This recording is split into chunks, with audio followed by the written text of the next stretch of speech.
Bom dia a todos. Inicialmente, gostaria de cumprimentar o presidente da Fundação Getúlio Vargas, Dr. Carlos Ivan Simos Leal, cumprimentar o senhor Sérgio Franklin Quintela, vice-presidente aqui da FGV, o diretor da FGV Projetos, Dr. César Cunha Campos, o ministro do Planejamento, Desenvolvimento e Gestão, Esteves Colnago, cumprimentar o ministro do Tribunal de Contas, Benjamin Zimmer, cumprimentar a presidente do INEP, doutora Maria Inês Fini, cumprimentar o senhor Ivan Monteiro, presidente da Petrobras, cumprimentar o desembargador, presidente do Tribunal de Justiça, Milton Fernandes, e cumprimentar o ministro-presidente do Superior Tribunal de Justiça, João Otávio Noronha. Senhoras e senhores presentes, demais autoridades, um pouco mais de 20 anos, eu ingressei na Secretaria Federal de Controle, o órgão que, por fim, deu origem à Controladoria Geral da União. Naquele período, nós estávamos organizados em cada um dos ministérios. Existiam as Secretarias de Controle Interno, conhecidas como CISETs. Hoje ainda existem algumas. Existe a CISET Presidência, a CISET Relações Exteriores e Defesa. E, naquele período, nós tínhamos algumas vantagens perante o modelo hoje instituído.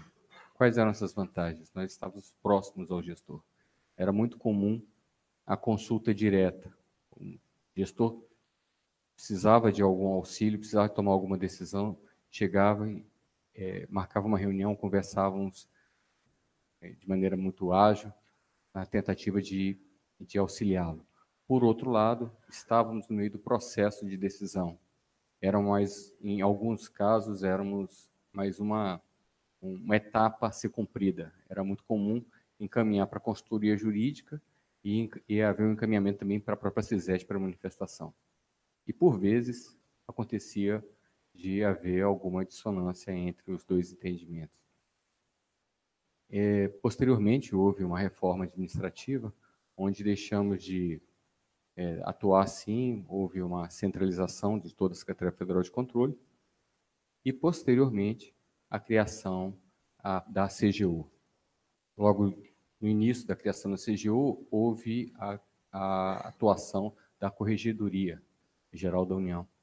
E a Corregedoria, ela acabava sendo um papel natural relacionado ao trabalho que já vinha sendo feito, que era de auditoria e fiscalização, onde as situações identificadas que carecessem em apuração de responsabilidade dos gestores públicos eram encaminhadas para a Corregedoria. Pouco após, houve também a criação da Secretaria de Transparência, que, com a Lei de Acesso à Informação, fez com que empoderássemos tanto a sociedade quanto a demais administração pública com informações extremamente relevantes.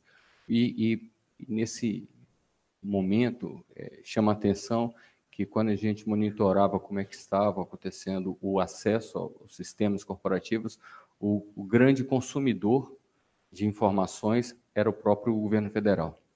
Significava que, apesar de já existirem sistemas corporativos antigos até mesmo, havia uma carência de informações um pouco mais ágeis e fáceis de serem digeridas do que o modelo que a gente estava acostumado a alguns anos.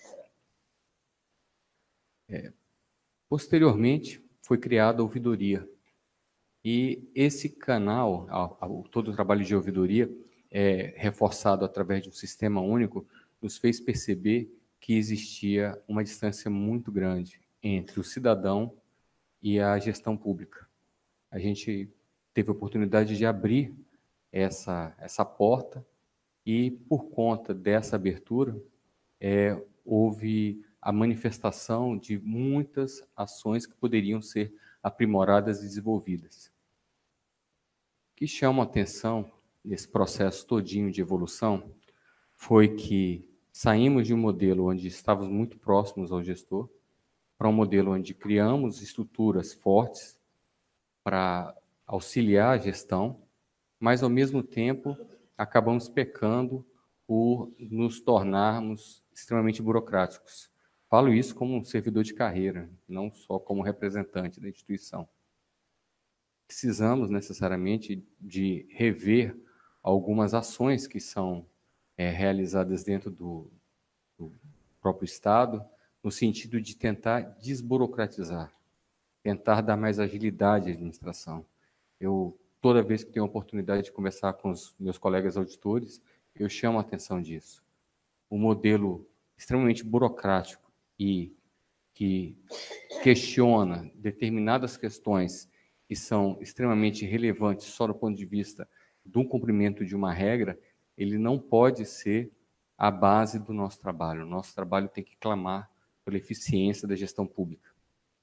E para poder ter condições de fazer isso, a gente e não poderia não destacar o papel do Ministério do Planejamento. A gente, junto com o Ministério do Planejamento, junto com o Ministério da Fazenda, temos envidado esforços no sentido de tentar mostrar que o processo de melhor governança é o caminho para que o próprio gestor tenha condições de tomar as melhores medidas.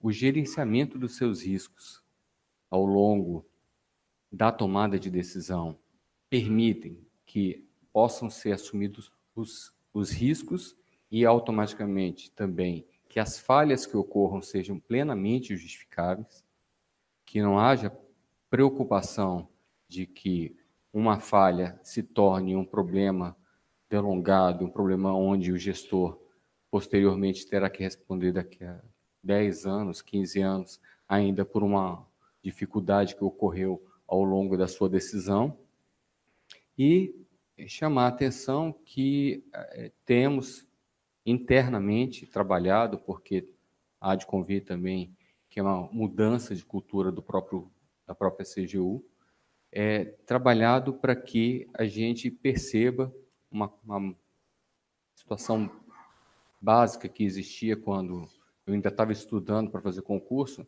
que o custo não pode ser maior do que o resultado. E o processo de acompanhamento, ele precisa ser extremamente eficiente.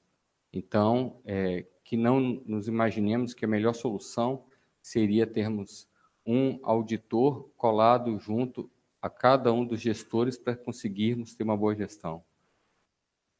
Eu tenho a certeza que mais de 98% dos administradores públicos, eles não querem fazer atos ilícitos. E a gente tem todo um esforço para a identificação das pessoas que, infelizmente, temam por esse caminho, mas precisamos necessariamente reforçar quem tem o interesse em fazer a coisa certa. Por conta disso, reforçando o papel nosso de controle interno, inclusive convalidado há algum tempo pelo próprio Tribunal de Contas, como a CGU, como auditoria interna do Poder Executivo Federal, órgão de auditoria interna e de organização do sistema de controle interno, é que o nosso papel é auxiliar a gestão, auxiliar que as tomadas de decisões sejam, na medida do possível, corretas, através de uma boa reflexão e de uma boa clareza de quais são os principais objetivos que se tem com a gestão pública. Por fim, agradeço o convite a participar. Acredito que toda a discussão que será apresentada durante o evento contribuirá tanto para o amadurecimento da gestão para os próprios gestores que passam por essa dificuldade de ter órgãos muito bem estruturados e muito bem qualificados em verificar suas ações, como também os próprios auditores, os próprios colegas, que possam perceber que a principal objetivo da administração pública é o serviço público. O serviço público precisa, ao longo dos próximos anos, ser redesenhado, rediscutido, porque muitas das atividades que hoje em dia são realizadas, elas são completamente automatizáveis, são completamente substituíveis por máquinas, e se a gente não puder participar no processo de decisão, no processo de análise, no processo de aperfeiçoamento, todos, digo especificamente no caso da CGU, se tornaram obsoleta em muito pouco tempo. Muito obrigado, desejo um bom evento a todos.